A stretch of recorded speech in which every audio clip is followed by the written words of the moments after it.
Hal ini disampaikan Yasona Lawli saat apel pagi melalui daring di Kemenkumham, Sulawesi Selatan.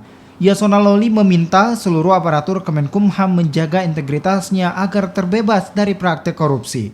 Selain itu juga seluruh aparat Kemenkumham harus memberikan pelayanan kepada masyarakat secara maksimal tanpa praktek percaloan, bebas pungutan liar, responsif, prosedur yang jelas dan biaya yang transparan serta kepastian waktu penyelesaian.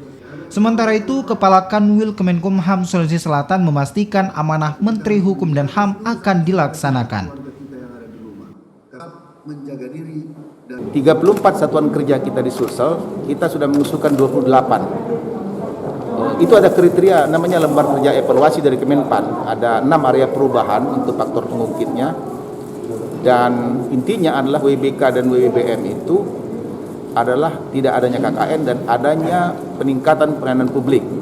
Nah, peningkatan pelayanan publik itu indikatornya adalah memberikan kemudahan, kemurahan, kecepatan, kepastian kepada layanan itu. Nah, itu salah satu yang dilakukan adalah memperbanyak inovasi. Misalnya bagaimana berkunjung ke lapas